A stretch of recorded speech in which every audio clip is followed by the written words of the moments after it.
New builds can be an absolute nightmare, or they can be the best things ever. The developer Persimmon has announced an independent review into its housing quality after increasing concerns about the standard of its new builds. Whether you're a first-time buyer looking to move into your very first home, or if you're looking to move into a bigger, forever home, there are a few key secrets that you really should know before purchasing a brand new build property. These very few hidden secrets are the things that house builders don't really want you to know, but if you search very closely online, that you will find the answers, and you'll find all of these tips, tricks and hacks when purchasing a property to get the best and most out of it. You could bag yourself a bargain, get some extra freebies, or just generally be aware of what's going on in the process when purchasing a property from one of the big house builders. Hey guys, welcome back to the channel. If you're new here, my name is Matt. I work for a bank by day. I invest in property on the side, and on this channel we explore all things money, finance and property investing to help people lead a more financially savvy life. So we're going to explore the top 7 interesting secrets that house builders don't want you to know. So number 1, you can negotiate a price.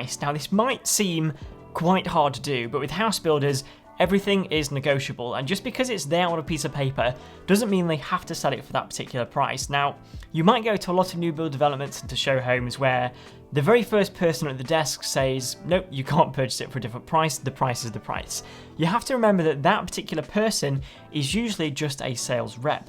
So you can sometimes speak to somebody more senior who has more bargaining power and has the ability to change it. Alternatively, a really good trick is to look at the developments in your area and find one that is either at the very beginning of the process or near the very end. If it's in the middle, I'd probably stay clear of that one. But the reason why you should look at ones at the very beginning is because they're looking to get those first few initial sales to start bringing capital back into their company and the project as a whole, which means if you're buying off plan, you can usually get a discount because they will value the property based off bricks and mortar, but because it isn't complete, they can't inflate that value until that happens. Therefore, technically, you're buying the house at a discount if you're buying early and off plan because you can't see the home. At the opposite end of the spectrum, when you have a house builder who's struggling to sell their final homes on a massive plot of land, that's when you can then start negotiating, because it's going to be harder work for them and cost them more money to stick around with a show home and having staff trying to sell the properties. And instead, just knocking off a £10,000 to £15,000 discount could save them a lot of time, money and hassle if you're prepared to take it off their hands straight away, so definitely check that out. Secondly, materials on new builds can be very, very cheap. Now when you go to show homes, they look very fancy, but you'll notice on the inside that the decor is a little bit too fancy for a normal home, and that's to distract your eye away from the house itself. When you compare shows like Grand Designs, where you have these incredible bespoke properties with beautiful materials that are locally sourced, new builds aren't really the same. They are very cheap materials that are imported and mass produced, and therefore the quality is a lot lower.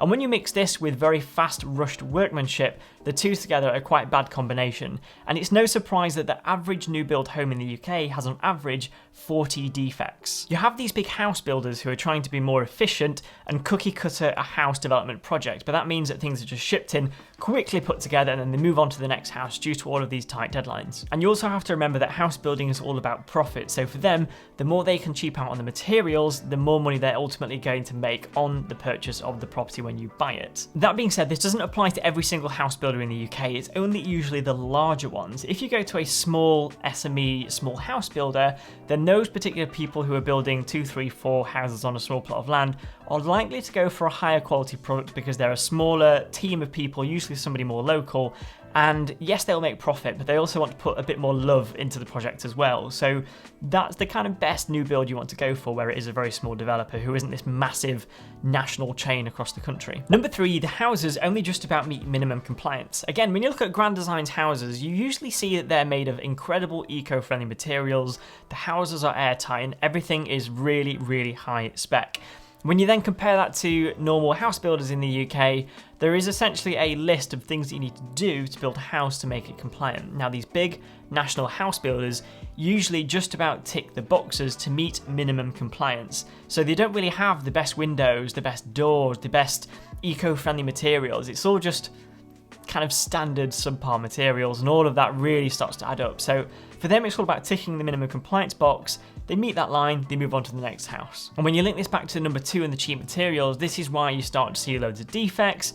Things start to crack, split and break within 1 to 2 years, and it doesn't really have that long lasting time span that a lot of older houses do, and properties that were built in the UK after the war, but before we had these modern new build cookie cutter property developments that have started popping up over the past few years. Fourth, there will be lots of defects. Now, I've spoken about this a little bit, but the average UK home new build has around 40 defects in it. Now, this could be anything from wonky walls, wonky floors, kitchens might not fit correctly, you might find leaks in various places, and it does take a little bit of time of living in a home to really find all of the small issues. But you have to remember that if you are buying a home that is absolutely brand new, you should accept nothing less than the highest quality. So report every single defect to the house builder, no matter how small you think it is, whether it's a creak in the floorboards or whether there's a chip in the paint or the wall.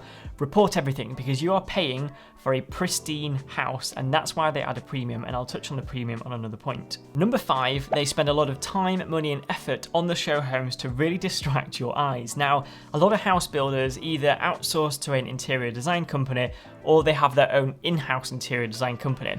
And the reason why show homes look absolutely incredible is because they're trying to sell you the home.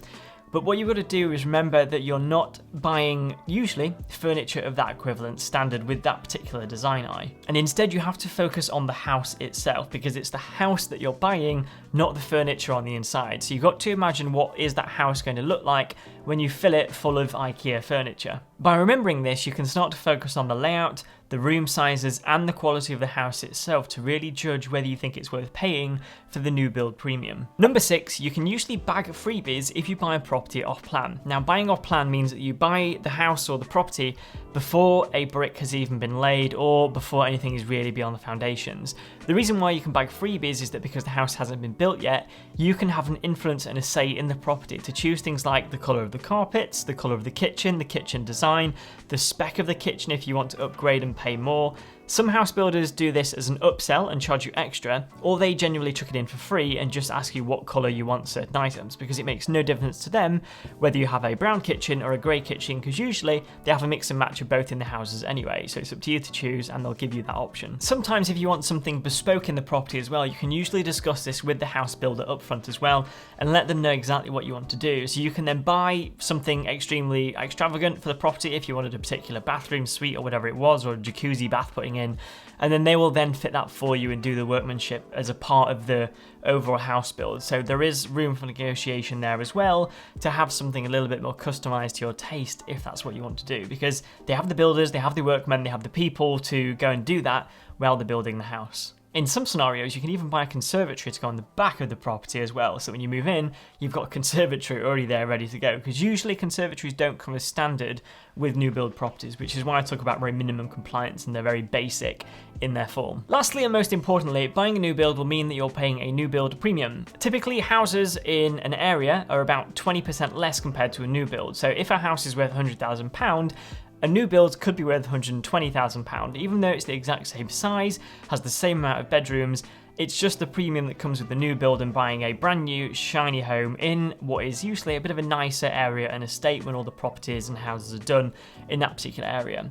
The problem that this causes is that it means that you will take a few years to gain the equity back in the property, especially if the market takes a little bit of a dip in the area that you're buying the new build. So that's something to factor in, and if you're going to be using one of the new 95% loan to value mortgages coming out in the near future, then you should be very aware that if you're buying at 95% and you only have 5% left equity in the property, that if the market takes a little bit of a tumble, there's a risk that if it's more than 5%, then you could be in negative equity and it's going to take you time to recoup a lot of that lost money.